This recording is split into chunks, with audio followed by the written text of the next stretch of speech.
This thing's an absolute monster.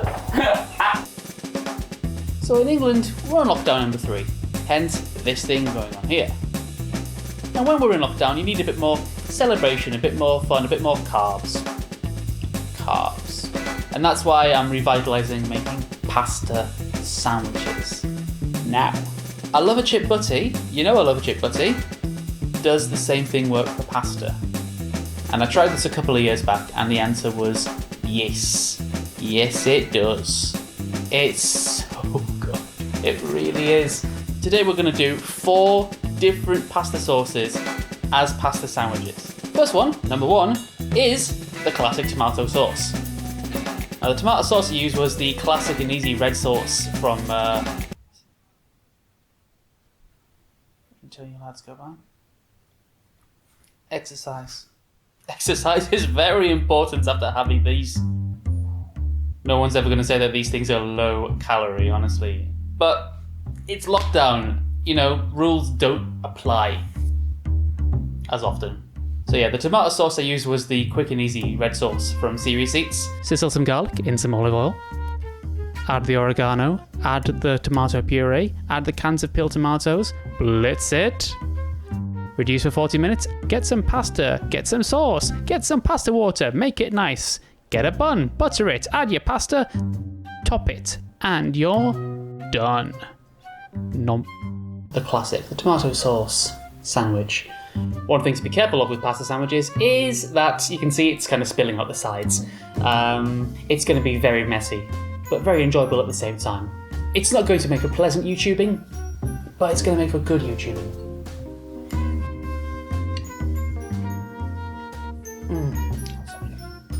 You might think that the bread would detract from it, you know? Too many carbs, too much bland, but it's the same kind of principle as you get with a chip butty. The butter, the hot pasta, the kind of slight acidity from the tomato sauce, all kind of jams together to make a really decent sandwich.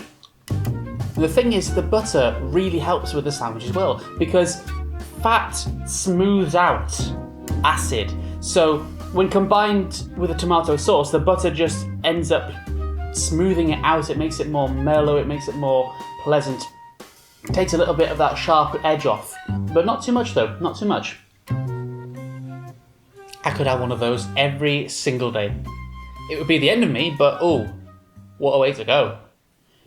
And quite frankly, what else are you doing in lockdown, eh? So number 2 is pesto pasta. I loves me a pesto pasta. Some of the best pasta dishes I've ever had have been pesto pasta. So once again, I made my own pesto. It's from a Serious Eats recipe, so standard. I think it will work. It should work. It's got all the same credentials as the tomato sauce. It's got the acidity, it's got the oomph of flavour, but just a little bit different, a little bit more complex. Who knows? Let's see if it works. Alright, so I didn't actually film the pesto being made, but here's some pine nuts. They look nice. Get your bun, butter it, get your pasta, get your pesto, get your pasta water. Slosh it around, it's important. Put it in a bun. Done. Number 2. The pesto pasta sandwich.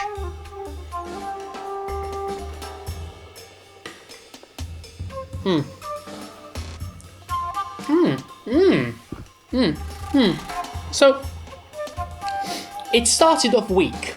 I was expecting that the bread and the butter would kind of work with the pesto in the same way that the tomato sauce worked with it, that it kind of smooths off and elevates the flavour.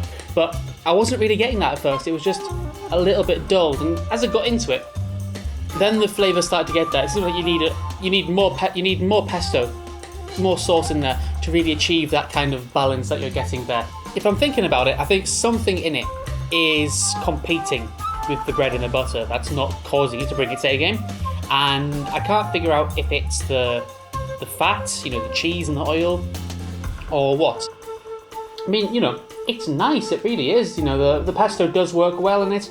It does elevate up the flavour a bit, but not to the same levels that we were seeing with the tomato sauce, which is a bit of a disappointment, really. I mean, it's nice, it's great. Would I say it was worth the effort? Maybe not, I don't know. I mean, it's carbs on carbs. You're going to love it anyway, but... So number 3 is Cacio Pepe. Cacio Pepe, it's a cheese sauce with pepper, and it's a bit of a prototype version of a carbonara. You don't have the meat, you don't have the eggs or the cream, but you have the cheese, you have that thick, velvety sauce going on there, made from pecorino and spiked with loads of black pepper. And it is a little bit different, you know. It doesn't have the acidity of the tomato sauce or the pesto sauce. So it does have the umph though, and that's the thing in it. Oh, I don't know. I mean, I don't know really. But considering that cheese sandwiches are, you know, the most beloved sandwich in the UK, there's got to be something to it, right? Good olive oil, crack a black pepper, get your pasta water, add some butter in, add the cheese, make it look nice, emulsify that sauce, add your butter to your bun, put the pasta on top, put the bun on top, take the bun off, put a bit more cheese sauce on, done. Here we are with sandwich number 3, the Cacio Pepe sandwich. Now as you can see, it's made with spaghetti, or linguine in this case. The long pasta makes it an absolute mess to put into a sandwich, but with great messiness comes great tastiness. Hopefully. Going into this, I'm not feeling 100% confident after yesterday's pesto test, because this sauce is basically cheese, oil, butter, black pepper. That's your lot. So considering that that's pretty much all fat, and this has got butter in as the fat as well, like, is it just going to be too much? Is it just going to be greasy? Is it just going to be tasteless? I don't know. I hope not.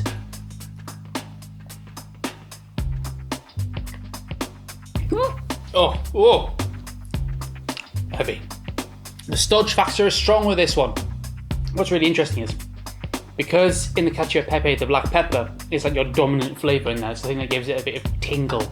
It's quite a sharp sauce for a cheese sauce. And this, putting it into the sandwich, kind of mellows that out. It blends the pepper and the cheese together a bit well by giving it a bit of breathing space in the form of carbs. Other carbs which aren't saturated in cheese. So I was doing this again.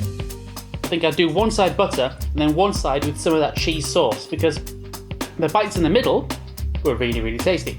The bites on the outside, not so much. Like, you need a good amount of sauce in there to really power it up, otherwise all you're left with is spaghetti and bread. The thing about Cacio Pepe is it's never really as good as when it is freshly made. I'm talking like dumped straight out of the pan and into a bowl and into your mouth. So this isn't really something you can do kind of on a whim. This is something you have to kind of work towards and eat the second it's available. So convenience factor wise, it's not really much of a goer. It's nice. It's definitely got something I can work with, but yeah, effort for convenience, I don't know. Number 4 is lasagna. And I have to admit, I wasn't even really thinking about lasagna at first. It was a comment on my previous video, the chips one, by Deborah the Zebra, that got me thinking about lasagna, and I thought, oh my word, yes, that could be exceptional. I kind of wanted to take it a step further, and I thought, well, what do you have with lasagna? Garlic bread. If I'm doing a lasagna sandwich, I might as well just do a lasagna garlic bread sandwich. The lasagna I had to hand was a vegetarian lasagna of the fairly firm variety, and that suited the sandwich well. Got some leftover lasagna, gonna put it in the oven. Get some olive oil, get some butter, wait for them to melt. Add some grated or microplaned garlic, add some oregano, make it flavourful. Put your buns in there and soak up the butter and the garlic. Put them on a tray, add the cheese. Put it in the oven until it's nice and toasty. Get your bun, add lasagna, done. Absolute monster. A pasta sandwich. It looks more like a burger than a sandwich at this point in time. Yum.